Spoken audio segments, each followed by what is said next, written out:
Entrepreneurship can be taught. People believe that, oh no, entrepreneurship is just magical. You know, you're born to be an entrepreneur. This is not true. Just like we can teach people to be teachers, we can teach people to be accountants, we can teach people to be engineers, we can teach people to be lawyers, unfortunately. We can and must teach people to be entrepreneurs. There needs to be a profession, a body of knowledge. And I go on about this. This is one of the fundamental understandings that I got once I started teaching entrepreneurship. And I've had some debates with people. People say, well, Steve Jobs never went to school for entrepreneurship. That is correct.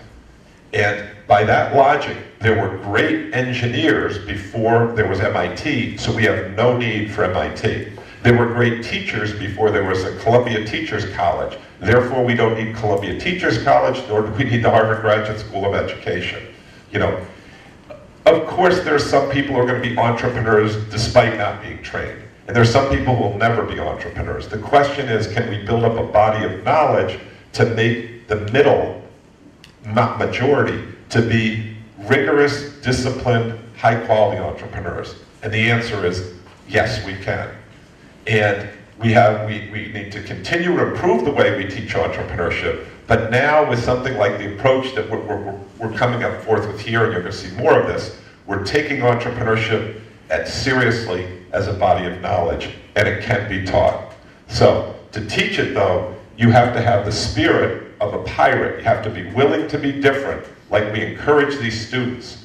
But then we also have to say, hey, we need to have the discipline to actually implement this. And this is a big thing, because people look at entrepreneurs and they say they don't have discipline. I started my career working for 11 years at IBM. Remember IBM, big computer company? And every day I used to get up and I would put on a Brooks Brothers 42 long suit, either dark blue or black. And I would wear a white press shirt on, and I would put on usually a red tie, maybe a blue tie if I was feeling crazy, black socks and wingtip shoes. I would show up at work by 8:30 every day, and I would never leave before 6 o'clock. I was the epitome of discipline. But then I did a startup, and I didn't have to dress up, and I could come in and go when I wanted. And it seemed a lot different. And people thought, well, he's not disciplined. Let me tell you, the level of discipline that I had at my startups was infinitely higher than what I had at IBM. At IBM, we always knew we were going to make payroll. It was a question, it was almost a question more of activity than progress. At a startup, if we didn't make the product, we didn't have a shot. We had to make the product, we had to sell the product. The customer had to use the product, and they had to pay us. And if they didn't, whether I came in at 8:30 or 7 a.m. in the morning didn't matter. We weren't going to make payroll. And so that level of discipline is critically important when you're in a startup, because you don't have the resources, you don't have the buffer.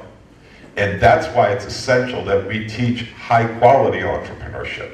And that's what this is all about. And when you look at an entrepreneur, and you'll see, well, they look crazy. Yeah, I look a little crazy. But let me tell you, when it comes down to self-discipline to get the job done, we always say, never confuse activity with progress. Either you get the job done or you don't. And if you don't, you can't stay around in an entrepreneurial environment. So those are the lessons that I've learned about entrepreneurship that I want to convey to you. There's a lot more work to be done, and we could talk about a million other things, and that's what I'd like to do now.